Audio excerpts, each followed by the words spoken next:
na ključe, se mi zdi, kako se v življenju in v krogotoku življenja nekatere stvari se zaključujejo in se vračajo v nekem krogotoku.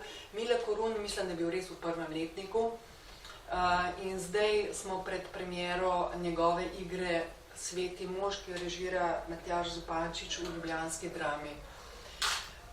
Mileta Koruna sem vedno, na akademiji sem se ga zelo bala.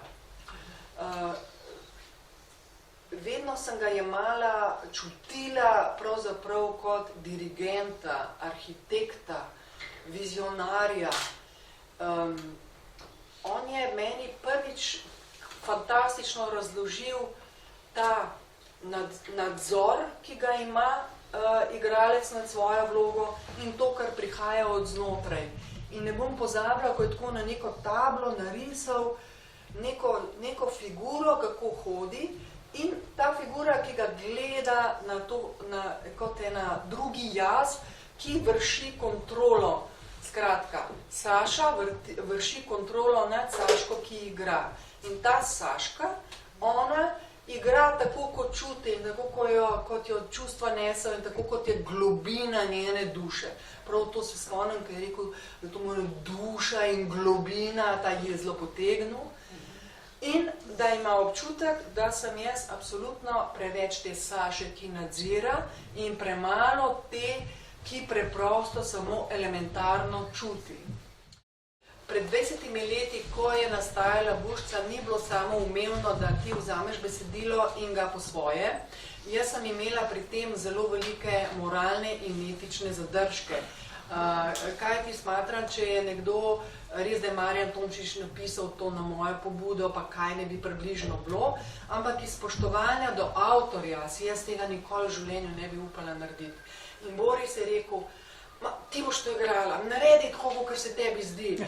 Boris je bolj nonšalanten, je bolj odprt in on je v resnici tukaj mu sem mu izjemno hvaležna, ker je znal sprostiti, tudi da se ne obremenjujem s tem, seveda so bili potem velike težave, ker danes bi nekdo napisal po motivih Marjana Tomšiča in ta avtor, čao, ja. Ampak jaz sem se vendarle z Marjanom sva prišla do enega sporazuma, da je on avtor, jaz sem avtorica priredbe, da on ravno tako dobiva nekaj od tega, da jaz to lahko pač igram, kot igram. In srečo sem seveda imela, da je Primorski poletni festival, ki je bil uradno producent te predstave, da so mi spustili, ker če bi to ostalo v nekih okvirih, pa tudi kakšnega druge institucije bi jaz odigrala 20 predstav in bilo konec. Ampak, ko so ljudje to videli, pa so me lahko poklicali, pa sem plakate si dala narediti, pa ne vem kaj še vse. In potem je to iz tega ratalo 550 predstav. To govorim ne zaradi tega, ker bi se zdaj, so tudi moje kolegi še več predstav, nisem jaz kakšen, ne? Rifle, Uroš First, Polona Vetrih, Ivo Ban s Polono Vetrih skupaj, nisem noben specialen tak, kako se reče, Triglav.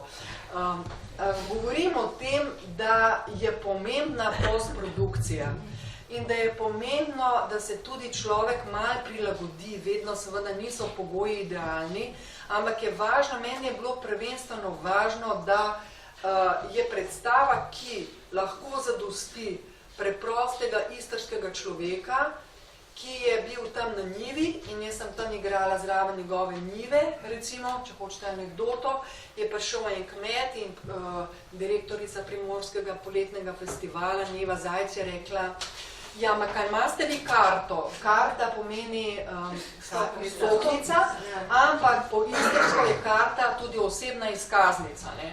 In on je rekel, ma kaj bom dal v karto, ker je tak, njiva je moja. Ona bi morala meni dati karto, ne jaz njej.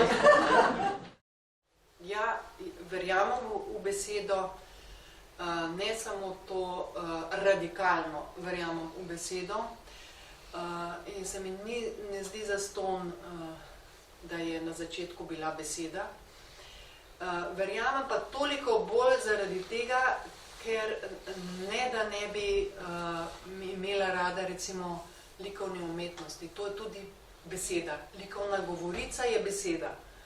Sem pa zavezana besedi zato, ker mislim, da je ta smeti, današnje smeti tega bombardiranja, kako to besedo dobesedno zasipajo z vsem, z popačenkami, z nespoštljivim ali pa ne dovolj ljubečim ravnanjem do slovenskega jezika, z neznanjem, z komercialnimi, ne vem kakšnimi vse bombami, se mi zdi, da beseda samo čaka.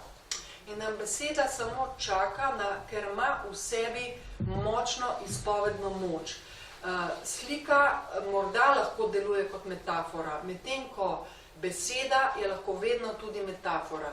In ravno v tem metaforičnem smislu mislim, da beseda ima v sebi osnovni pomen, ima tisto, kar se skriva za besedo, ima v odnosu do druge besede, beseda v odnosu do tistega, ki pripoveduje, odkot od meni prihaja ta beseda na misel, kakšna so moje čustva na moje stanje, in beseda tudi odzvanja v tistih, ki poslušajo.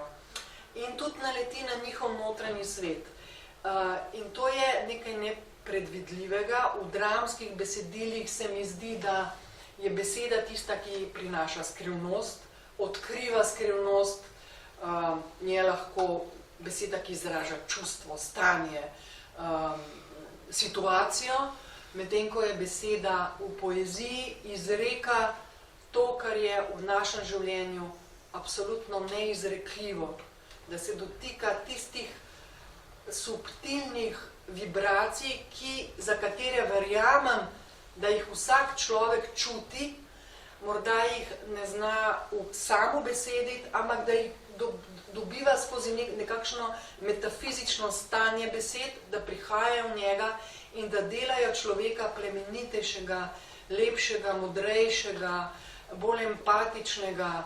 Skratka, mislim, da je zaradi sožitja besed v umetniškem smislu, ne teh smeti, ki se valajo po cesti kot neke smeti, ki ne vemo, a je sploh še beseda ali neka spačenka, da zaradi teh besed je lahko svet tudi etično močnejši, čistejši, plemenitejši.